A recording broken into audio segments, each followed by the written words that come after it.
Hello friends, இன்றைக்கி ரொம்பவே ஒரு ஹெல்தியான வெயிட் லாஸ் ரெசிபி தான் பார்க்க போகிறோம்.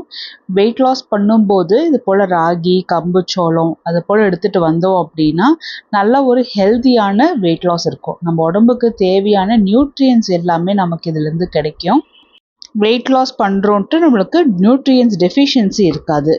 இன்றைக்கோட வெயிட் லாஸ் ரெசிபிக்கு நான் 1 டம்ளர் ராகி மாவு எடுத்திருக்கேன். இது நான் கடையில் வாங்கின ராகி மாவு தான்.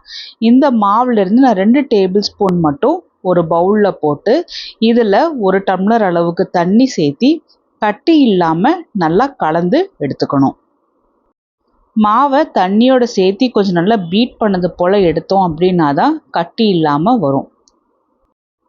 ஸ்டவ் டாப்பில் நான் ஒரு கடாய் வச்சுக்கிறேன். கடாய் கொஞ்சமாக சூடானதுக்கு அப்புறமா எந்த டம்ளரில் ராகி மாவு அளந்தோமோ அதே டம்ளருக்கு 2.5 டம்ளர் அளவுக்கு நான் தண்ணி ஊற்றிருக்கேன். ஆல்ரெடி நம்ம ஒரு 1/2 டம்ளர் தண்ணி வேறு மாவில் கலந்து வச்சுருக்கோம். இதில் தேவையான அளவுக்கு உப்பும் சேர்த்தி தண்ணி நல்லா கொதிச்சதுக்கப்புறமா கலந்து வச்சுருந்த மாவை இதுக்குள்ளே ஊற்றிடலாம்.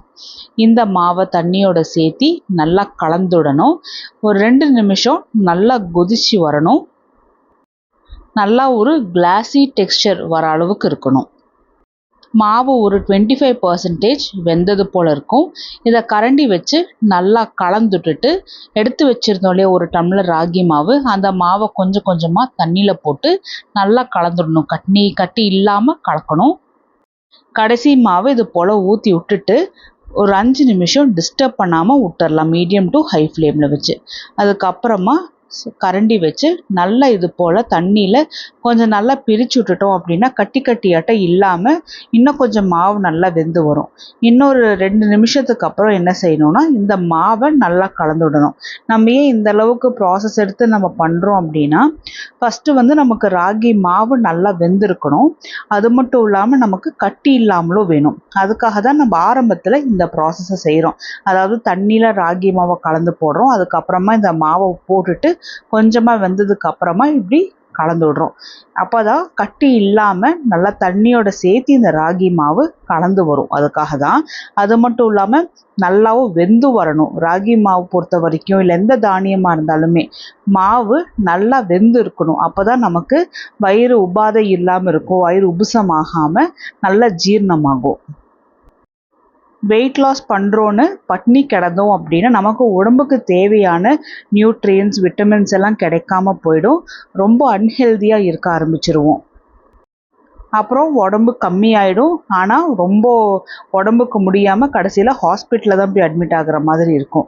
அந்த மாதிரிலாம் எந்த பிரச்சனையும் இல்லாமல் நல்லா ஒரு ஹெல்த்தியாக நம்ம சாப்பிட்டு வெயிட் லாஸ் பண்ணணும் அப்படின்னா இது போல் ரெசிபீஸ் நம்ம சாப்பிட்டுட்டு வந்தோம் அப்படின்னா உடம்புக்கு தேவையான ப்ரோட்டீன்ஸ், விட்டமின்ஸ், கால்சியம், அயன் எல்லாமே கிடைக்கும். மாவு நல்லா இது போல் கலந்துட்டு கெட்டி ஆயிடுச்சு. மிதமான சூட்டில் வச்சுட்டு ஒரு 10 நிமிஷம் நல்லா வேகிறதுக்கு விட்டுடலாம். இதுக்கு சைட் டிஷ்ஷாக நல்லா காரசாரமாக தேங்காய் சட்னி தான் ரெடி பண்ண போகிறோம். 2 துண்டு தேங்காவை மிக்ஸி ஜாரில் கட் பண்ணி போட்டு காரம் கொஞ்சம் தூக்கலாக இருக்கணுங்கிறதுக்காக வேண்டியே நான் 3 பச்சை மிளகா போடுறேன். இதில் 1/4 டீஸ்பூன் ஜீரகம், 3 டேபிள் ஸ்பூன் பொட்டுக்கடலை, சின்ன துண்டு புளி, கொஞ்சம் புளிப்பாகவும் இருக்கும். அது மட்டும் இல்லாமல் தேங்காய் சட்னி சீக்கிரமாக கெட்டு போகாமலும் இருக்கும்.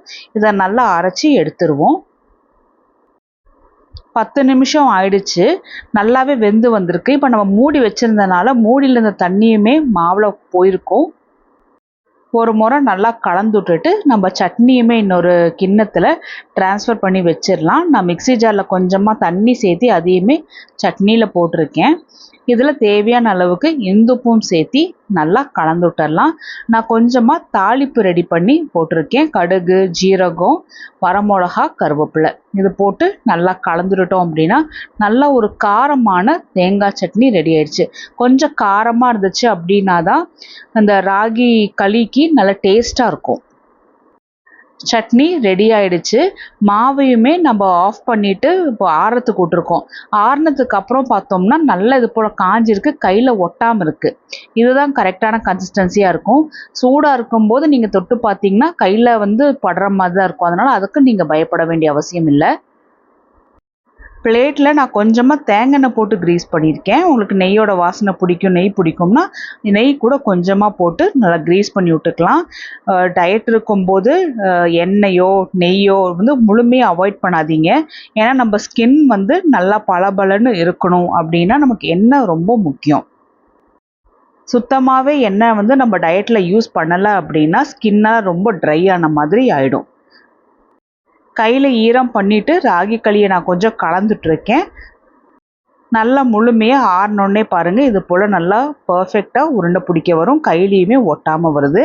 இது போல் சின்ன சின்ன உருண்டையாக இருந்தால் ஒரு வேளைக்கு நம்ம 3 உருண்டை செஞ்சு சாப்பிட்லாம். நல்லாவே ஸ்டொமக் ஃபில்லிங்காக இருக்கும், ரொம்ப நேரம் பசி எடுக்காது, நல்ல ஒரு ஹெல்த்தியாகவும் ஃபீல் ஆகும். ராகி களியை வந்து நம்ம சட்னியில் தொட்டு சாப்பிட்றத விட கொஞ்சம் ஊற்றி சாப்பிட்டோம் அப்படின்னா நல்ல டேஸ்ட்டாக இருக்கும். ஏன்னா ராகி களியில் காரம்லாம் ஒன்றும் இல்லை இல்லையா, ஸோ நம்ம காரசாரமாக தேங்காய் சட்னியும் பண்ணியிருக்கிறதுக்கு நல்ல டேஸ்ட்டாக இருக்கும். நல்ல ஒரு ஃபுல் ஃபில்லிங்காக நம்ம சாப்பிட்ட ஒரு ஃபீலும் கிடைக்கும். ரொம்ப கஷ்டமாகவும் இருக்காது சமைக்கிறதுக்கு, ரொம்ப ஈஸியாகவும் சமைச்சிடலாம், ஹெல்த்தியாகவும் இருக்கும். ட்ரை பண்ணி பாருங்கள்.